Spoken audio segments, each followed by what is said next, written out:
Hi, everyone. Welcome to another episode. Today, I want to talk about blood sugar and how it affects your sleep because keeping your blood sugar steady is really key to sleeping well. And if you are waking up in the middle of the night, there's a good chance it's because your blood sugar levels aren't healthy and it's dropping too low, which will cause you to wake up, which I will explain why.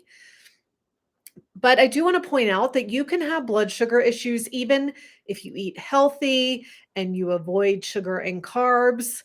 And this is because, especially if you aren't sleeping well, our glucose levels are regulated while we sleep. And so are our hormones that tell us if we're hungry or full. And so blood sugar can definitely become out of balance from not sleeping well.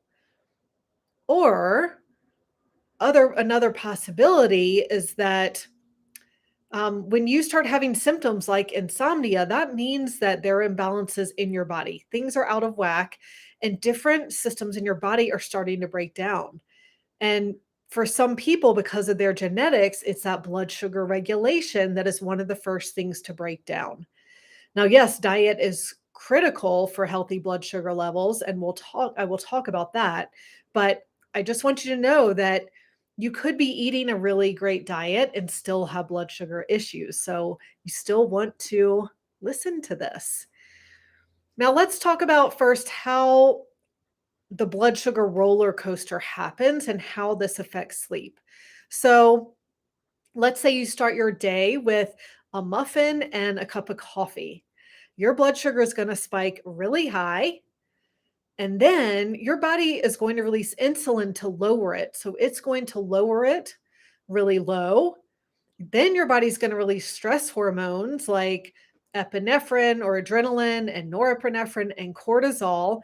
And that's going to spike your blood sugar really high again, especially because cortisol is actually going to release glucose into your cells to give you energy because your body's saying, hey, I'm stressed. I need energy.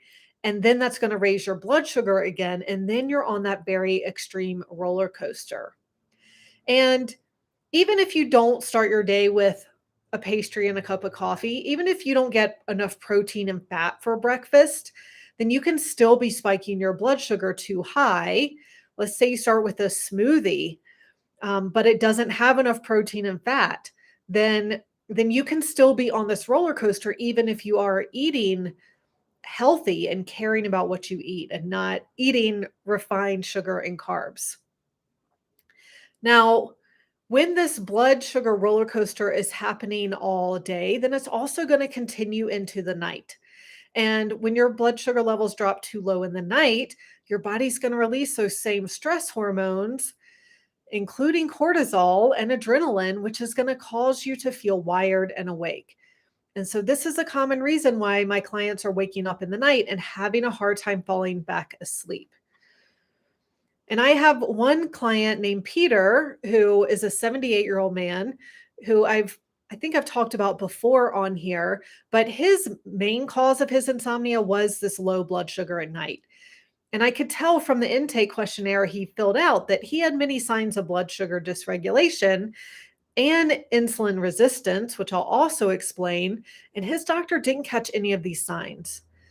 So I recommended that he get a continuous glucose monitor to track his blood sugar. And luckily, his doctor agreed to prescribe him one because it is by prescription only. And with this monitor, he was then able to see how what he ate, how that immediately affected his blood sugar levels. And he also noticed that the higher his blood sugar rose during the day, or the more on that roller coaster he was, that the lower it would drop at night and affect his sleep. And, at age 78, Peter's concerned about dementia. And it turns out that the blood sugar roller coaster is one of the main reasons why your brain actually starts degenerating. So, luckily, his memory, his word recall, and his sleep have improved since he got a handle on his blood sugar. So, let's talk about some of the signs of low blood sugar. Now, this is one that I have named myself. I'm sure I heard it somewhere, but if you get hangry, if you go too long without eating. So this is that combination of hungry and angry, where it's like you're just about to crash, you're irritable, you need food right away. That's a sure sign that your blood sugar is dropping too low because we should be on this mellower roller coaster all day. And where we eat, yes, blood sugar goes up a little bit in a natural response to eating food, and then it goes down a little. And so it is varying throughout the day, but it shouldn't be extreme, like if you're on that extreme roller coaster. So ideally, you could go 5 hours without eating and feel somewhat hungry, but not feel like you're going to crash, not feel hangry. So that's a sure sign. If you get spacey, lightheaded, or have shaking hands between meals, if you have energy after eating meals, then that actually means that your blood sugar was too low before you ate. So it had dropped too low. Not being hungry in the morning is actually a sign of low blood sugar. Feeling nauseous first thing in the morning. If you have a drastic energy dip in the afternoon, so it is a normal part of our circadian rhythm for to have this drop after lunchtime, which is why so many cultures take a nap, but it shouldn't be drastic. It should just be a minor dip. So if it's drastic, it could have to do with blood sugar and what you ate for lunch. If you wake up at 3 or 4 a.m. full of energy, and if you have difficulty concentrating between meals, so that means your brain isn't getting the glucose it needs because your blood sugars dropped too low. So if you have any of these signs, even some of the time, then you are definitely having issues with blood sugar, and this could be what's affecting your sleep. So now the next kind of step that happens when your blood sugar is on that roller coaster for a long period of time is that you become insulin resistant. And this is what can lead to diabetes. So if you aren't familiar with this, what happens is that your blood sugar is too high, and then glucose can't get into your cells. And so it makes you feel sleepy and slow. Your cells literally aren't getting the energy that they need. And when you have high blood sugar, your body releases insulin to carry sugar out of your bloodstream and puts it into your fat cells for storage. And when this happens too often, then the cells refuse to let that insulin in, which is why it's called insulin resistance. It's actually what's similar to what happens with cocaine and other drugs, where you need more and more of the drug to feel the effects. And so when you have insulin resistance, then that excess glucose and insulin are in your bloodstream, causing inflammation, hormone imbalance, and neurotransmitter imbalances. Now, insulin resistance can also cause increased testosterone in women and increased estrogen in men, which are the very hormone imbalances that can cause sleep issues as well. Now, too much insulin is also inflammatory for the brain. So, whenever your insulin is too high, it lowers your brain's ability to clear the plaques that are known to cause Alzheimer's disease. And this is why disease is actually referred to as type 3 diabetes because of the effects that blood sugar has on the brain. So, every time you become hypoglycemic, meaning you have low blood sugar or you need a nap due to insulin resistance, you're actually killing off neurons in your brain, which is not what we want, right? So let's talk about what some symptoms of insulin resistance are. So this is feeling tired after meals. And my client Peter was also experiencing this. It's getting sugar cravings after meals. Now, there are other reasons for sugar cravings, like pathogens in the gut and not eating um, a balanced diet for you. But this can also be a sign of insulin resistance. Any kind of difficulty losing weight. If your waist is bigger than your hips, if you need to urinate frequently, and if you have increased appetite where you just feel hungry all the time. Any of these combination of symptoms can mean that you have become resistant to insulin. Now, what's interesting is that insulin also affects neurotransmitter production. And you actually need the right amount of insulin to make neurotransmitters. So, for example, one important transmitter for sleep is serotonin.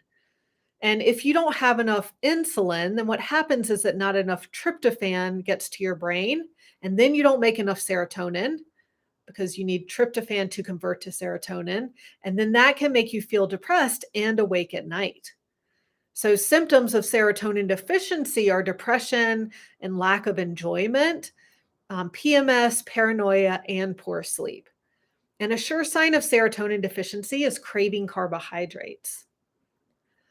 So, what can you do to balance your blood sugar? Well, you definitely want to pay attention to your diet. So, you want to avoid refined sugar and carbohydrates and make sure you're always eating carbohydrates with fat and protein. So, that's especially important for snacks where you're not having just a handful of pretzels that are just pure carbohydrates, or even a piece of fruit that's just pure carbohydrates, because then your blood sugar is going to spike really high and then you're getting on that roller coaster.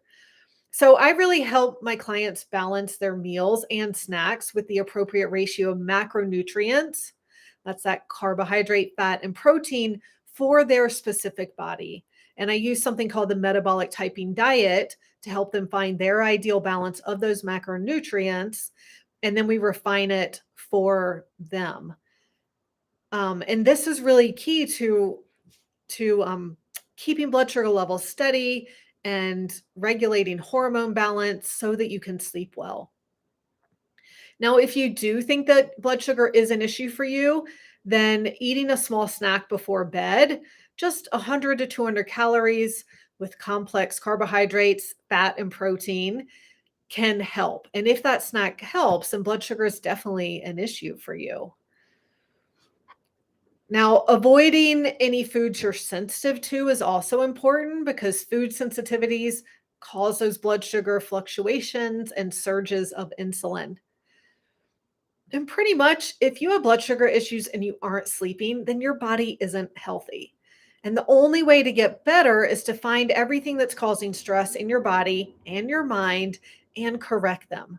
So, you want to look at gut health, you want to look at hormone balance, you want to look at minerals, you want to look at food sensitivities, you want to look at mental stress, the stress in your life, the stress about sleep, and more to really address what is causing your insomnia. And unfortunately, if you already have symptoms of health imbalances like insomnia, then diet, exercise, and random supplements aren't enough to get you back in balance so that you can sleep normally. So, this is why I use functional lab tests to find out exactly what's going on in your body that's causing your sleep issues so we know what to correct. I want you to know that you can get the sleep you need. You can feel rested. You can function at your best. You can truly enjoy your life by getting sleep. And if this is something that is keeping you from, living your life to the fullest, then I can help. So you can book a call with me on Zoom. We'll talk about what's going on with your sleep. We'll talk about what could be causing it and how we can find out exactly what's causing it, what it looks like to work together so that you can sleep better soon. All right. I wish you a good night's sleep and I will talk to you next week.